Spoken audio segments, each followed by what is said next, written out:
Hey everyone, welcome to another edition of the Locker Room Talk on the Dan and Joe Sports Show. And we have ourselves an NCAA basketball Final Four themed locker room talk. And Joe, we had with the Final Four over the weekend, great matchups of Blue Bloods, Villanova, Kansas, North Carolina, and Duke. And it led me to think, mostly because I was listening to the Red Hot Chili Peppers Sirius station, number 315 right now, for those of you who have Sirius. They're not paying me to do this, but I'm throwing a little plug in there about what my final four of music would be. Big hint, RHCP is going to be in there. And Joe, of course, our locker room talk is always brought to you by our fine sponsors, Hunter and Ginger Harrelson and Beach Ball Properties. The weather is starting to improve a little bit. We've had a little bit of storms the last couple of weeks, but the weekend is supposed to shape up to be quite pretty. If you want to get here while we're still getting some spring weather and hit up Gulf Shores and Orange Beach, why don't you give Hunter and Ginger a call at Beach Ball Properties and go have a ball at the beach? Sounds good. All right, Joe. So my idea for tonight's locker room talk was for us to give our final fours of music. And Joe, I've already hinted at my number one overall seed in this, and that's the Red Hot Chili Peppers. This has been my favorite band since probably I was 12 years old, and it's just been a mainstay. I can go through months where I don't listen to any of their stuff, and then, like I said, they release a new CD right now, and because of it, you have this Sirius station that's all Red Hot Chili Peppers all the time, and that's pretty much all I've been listening to ever since the station started on April 1st. And so while, my love of the Chili Peppers, I don't always listen to them, when it comes back, it's just that good. And just what an amazing band that can really do everything. Yeah, absolutely. Absolutely. And so, Joe, I think that's probably one of the things that I like most about them is that you can't pigeonhole them in one category. I guess you would say the alternative rock are probably the one that most people would throw them in, but they have rock, they have rap, they have reggae, they have funk, and they do all these kind of musics and interchanges throughout all their songs. And that's one of the coolest things about them is that they can maintain all these different genres at once while being completely original. Display that versatility. Exactly. It's like that five-tool baseball player you were talking about earlier. That's what the Red Hot Chili Peppers are when it comes to the amount of got one of the greatest lead singers of all time, Anthony Kiedis. They have, I think, undoubtedly the best bass guitarist of all time in Flea.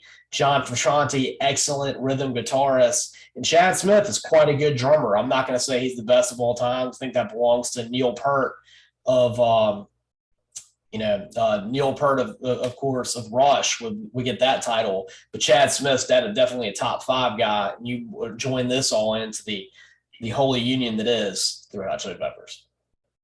Right, without a doubt. Well, do you want me to reveal the one seed first, or does it matter the order of revealing? Well, Joe, why don't we make this like Selection Sunday? I just put my number one seed out there. You can release your number one overall seed right now. Okay. So my list includes, I think, my four or two oldies bands, one that's kind of current, and one that's more like contemporary within the last 20 years or so and still active, I believe. So I'll start with one of my oldies as a number one seed. I know that everybody loved the Beatles in the 1960s, and I like the Beatles. But for me, kind of partly for nostalgic purposes, I've always been a Beach Boys fan. Okay. I think it's partly because growing up, my sister and I had a cassette tape that we could listen to for the Beach Boys. And I loved their songs like Barbara Ann and, Surfing USA. They even have a Christmas song that I think is great. It's like Surfer Girl or something like that. Or no, Run Run Reindeer. That's what it is. So Beach Boys to me have always been my favorite band. That's a good classic one, Joe. I'm pretty sure that when I was a kid, I saw the Beach Boys at Bayfest, which Bayfest is a music festival they used to have in Mobile for a long time that actually had some pretty good talent at it. Interestingly, with listening to the Red Hot Chili Peppers Sirius channel, one guy that they did a lot of collaborations with in their funk songs was George Clinton of George Clinton and Parliament Funkadelic.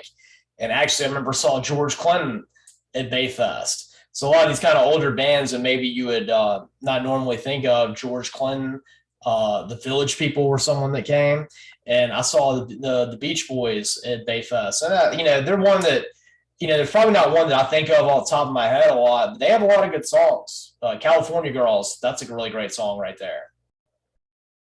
That is a good one. Absolutely. But yeah, they're one that I think is a highly underrated band. So that's an interesting selection, Joe. For another one of my teams that made it, uh, Joe, I think that I'm going to have to list is my number 2 overall seed right now. He's an up and comer guy, but let me tell you, in terms of my obsession that I've had with singers and bands, this is a high level one right now. In terms of how much I like his music, I'm not going to say that just like with any kind of singer, I'm not going to say that I like what they do personally, their politics, what they say. I don't care about that kind of stuff when it comes to music, because if you got the talent, then I'm going to listen to you. It's just like the way it is with athletes and things like that. I just can't look at that kind of stuff, or actors. But this guy, I mean, when it comes to his music and the fact that he writes it himself, it's amazing. And I haven't heard a single song of his that I don't like. And I don't even know if I can really say that for the Red Hot Chili Peppers. And this is Morgan Wallen. I think the guy's just amazing.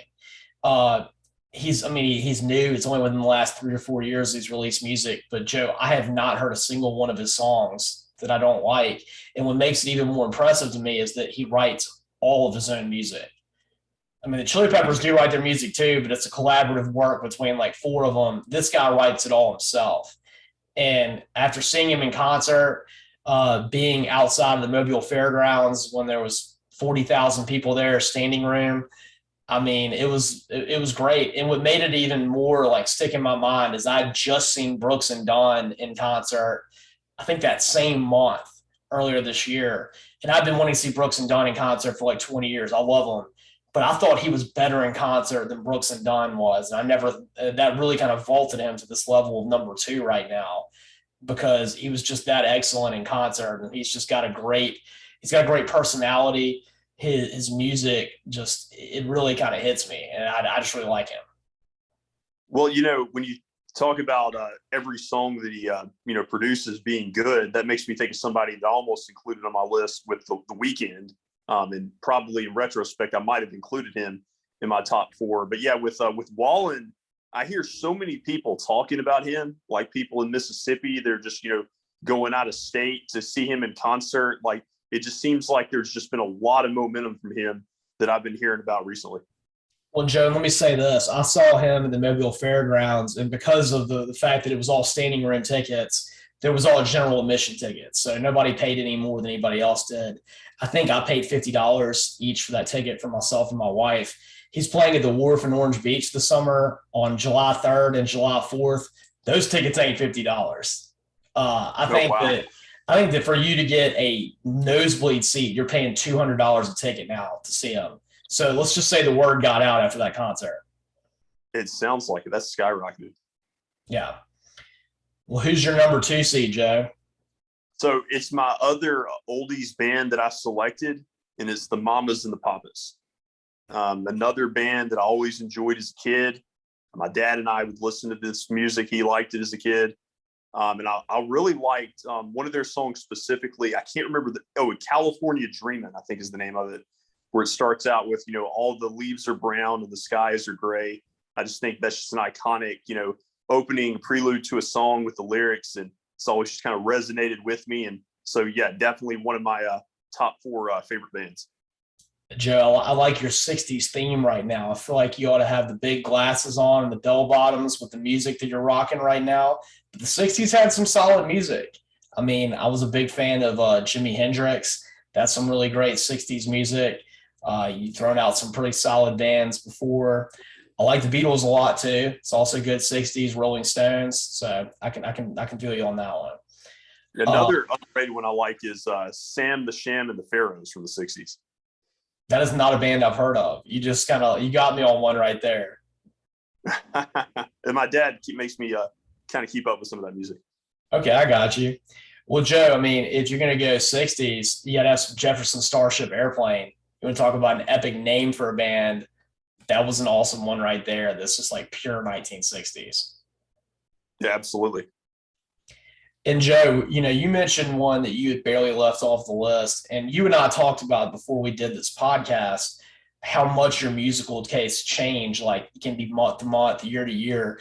There's one that I never in my life thought I would leave off this top four list, but I was just thinking about the fact that I haven't listened to him much lately. In the 1960s, maybe think about this. This is a band that started in the 60s, probably more known for what they did in the 70s and early 80s. But Pink Floyd has always been one of my favorite bands. And I'm putting them as, was it the last team out, the first team out when you think about the board right now, because I love Pink Floyd.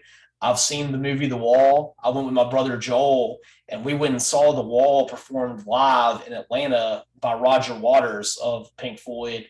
I mean, I've listened to a lot of the CDs. I listened to the CD Dogs. I mean, I don't even know how many times. And I even wrote a paper in college about the song Dogs from the CD Animals.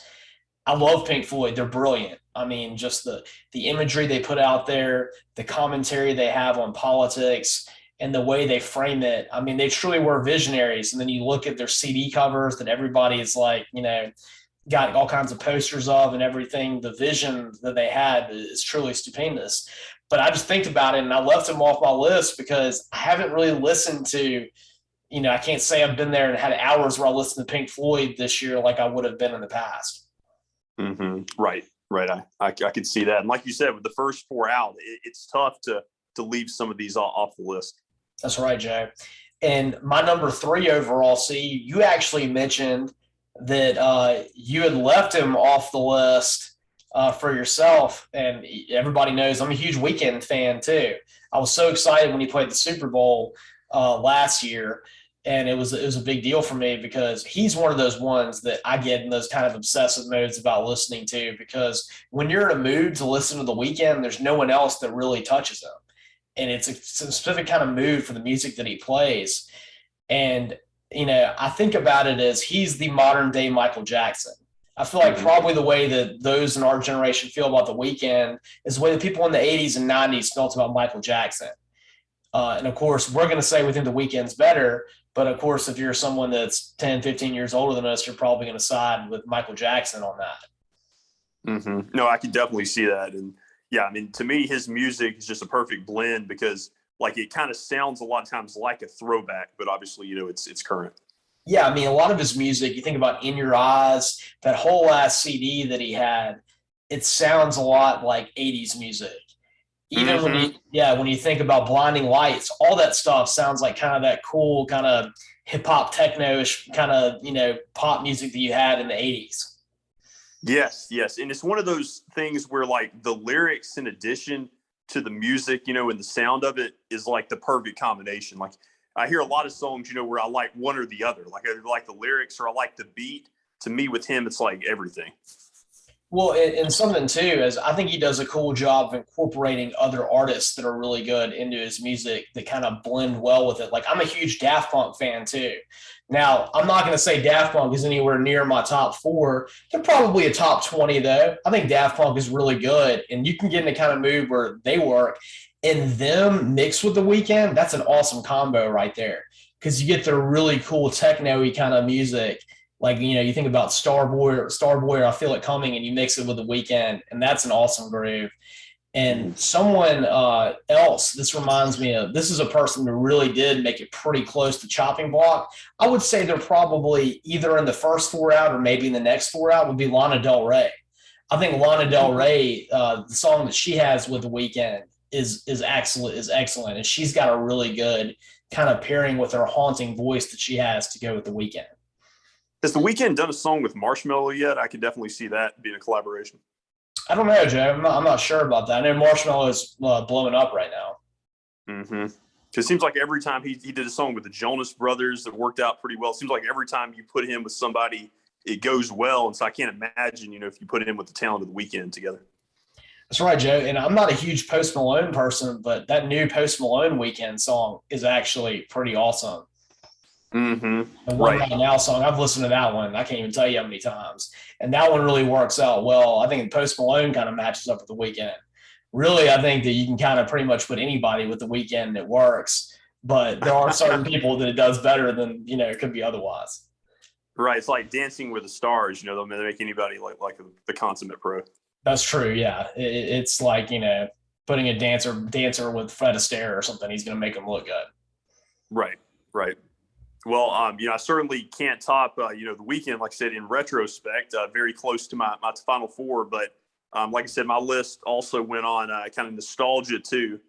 And the next band I'll go with is one that I liked personally because I had an uncle growing up who claimed that he was distantly related to somebody in this band. And so I think it was that and the combination of their songs being pretty popular when we were like in middle school, in high school, that always made me latch on to Three Doors Down. Especially their song Here Without You is one of my favorites when I was like in 7th or 8th grade. Still one of my favorite, and I feel like more underrated songs of the 2000s. And so, yeah, Three Doors Down makes my top 3. Well, Joe, that's got some local flair because I believe, if I'm not mistaken, that Three Doors Down is from Pensacola. Yes, you're right. So not too far away from us, within an hour drive for me, an hour and 45-minute drive for you. So yeah, I've always thought Three Doors Down was good too, especially because they're a good local band. Yeah, I think the local aspect made it, kind of even more exciting for me. Yeah, but they were a huge deal. Early 2000s. You think about their Superman song, that was a big deal. I think in the American Pie movies, I think every single one of them had a Three Doors Down song in it. Yes, yeah, this is the Kryptonite Superman song. Yep, that is a good one for sure. I would say that's the best of the Superman songs. I'm not going to sit here and say I can't think of Train. I don't think Train is a bad band. I like some Train songs, but their Superman song always kind of annoyed me. That drops the song. The issue I always had with Train is I felt like they kind of mass produced too many songs. I felt like they weren't selective enough, and they just kind of pumped out too many. I think that's a good point, Joe. I think that they got a little too commercialized with some of their stuff, and it lets them fall off.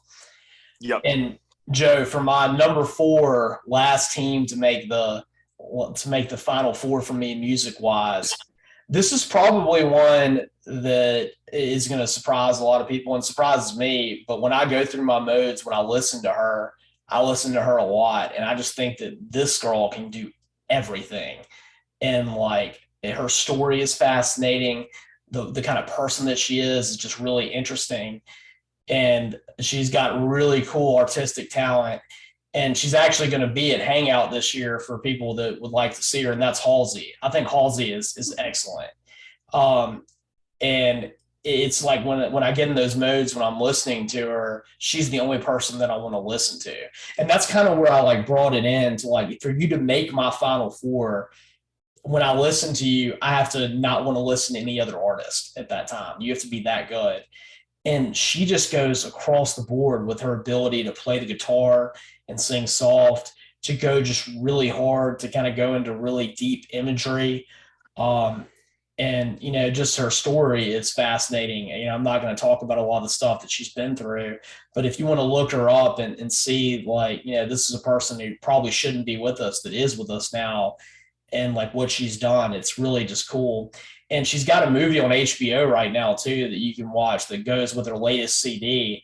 And I think her latest CD is really cool because it's got kind of more of a hard rock edge to it that is it's done by Trent Reznor of Nine Inch Nails, helped her produce it. So it's definitely got more of a kind of interesting, kind of that kind of really heavy alternative rock that Nine Inch Nails had going in the 90s, but you mix it with Halsey's voice and it's really good. And, she's just kind of gone through so many phases. There was a time where I thought she really kind of sold out and her music wasn't very good and it got kind of commercialized. But lately she's got back into what made her great to begin with. And she's definitely one that makes my top 4. And I would say that when I talked about Lana Del Rey not making the list, I think that it came down to Lana Del Rey and Halsey for me. And I ended up going with Halsey. Gotcha. I think the first song I ever remember her coming out with was Down Forever. What was it? I can't remember how it went. You know what I'm talking about? Down Forever. Yeah, isn't that the name of it? Or hold me down forever. I can't remember how There is a song that she has called "Hold Me Down" that's pretty good, and I don't know if that's the one you're talking about. The first one I ever heard her sing was "New Americana." That was off her initial CD, "Badlands," and that CD, all of it's really good. And that's I would say probably until this newest CD she's had, that was maybe her best one. But this new CD she has is really awesome, and that the song that she has, "I'm Not a Woman, I'm a God," that thing just that song really hits. Like it's amazing. I think the first time I remember hearing about it was about 5 or 6 years ago. I feel like. Yeah, I started listening to her. I think either the second or third year we were in law school was when I first listened to her, and since then I've been a huge fan of hers. Oh wow. Yeah, definitely taking it back there. Yeah, so for my final one, I'm going to go with a band that's still current, and that is Imagine Dragons for me. I've always felt like, all their music's very catchy. I feel like I've never heard them produce a bad song. And I feel like they have the kind of music that, like, regardless of, what a person's normal tastes are in music, I feel like a lot of people are going to be kind of like tapping their foot, nodding their head, dancing to their music. Joe, that's a really solid selection. I love Imagine Dragons. I saw them in concert right when they became famous. Like, I think it was like right after Radioactive got released. Yeah. They were at Hangout, and they put on a great show. And like, I'd been listening to them before Radioactive came out. I liked that song. They had Demons on Top of the World, all that kind of stuff they had right there at the very beginning. And I knew him well enough that I got up front row for it. I wanted to see it. And it was so cool. I remember the lead singer had broken his arm, and he only had one arm. And he was actually, when they were playing Radioactive, he would actually put down the microphone and take the little symbol to hit the gong during Radioactive, which is his one hand. It was really cool. And they were amazing in concert, especially being up front for them. And you're right. I mean, they don't make anything that's bad. And it's like perfect for sporting events to get you hyped up. And I think in my mind before, I thought that, if you were going to have one song that was kind of following you around all day to be your theme song, Radioactive would be a pretty cool one to have. It's a good one. That was the first song I remember from them. And I think I first heard that song in like 2013 or so. And it was actually at like a softball game I was at Ole Miss. A girl had Radioactive as her walk-up song. And that was the first time I had heard it. And I was like, that is so catchy. And then ever since then, definitely been a big fan of theirs. Yeah, Joe. I mean, I would say that Imagine Dragons are so good that maybe not even Mike Bianco would say they're bad. He'd be okay with walk-up music for them. He'd be okay with listening to a walk-up song as long as it's by Imagine Dragons. And of course, for those of you that haven't listened to our show for a while and didn't listen to it back when we were at Ole Miss, we interviewed Mike Bianco, the Ole Miss baseball coach, one time, and we asked him about what his favorite walk-up song would be if he were to be playing, what he would like, and his response was, "I don't like music." Yeah, no, I remember that very well. That was back in like circa like probably late 2014 when we interviewed him. And I'll actually in May get to see him in person. Ole Miss coming to Southern Miss in baseball, so I will be in close proximity to him for that game. Well, maybe you should get another interview with him beforehand. That would be great. So see if we can get that arranged.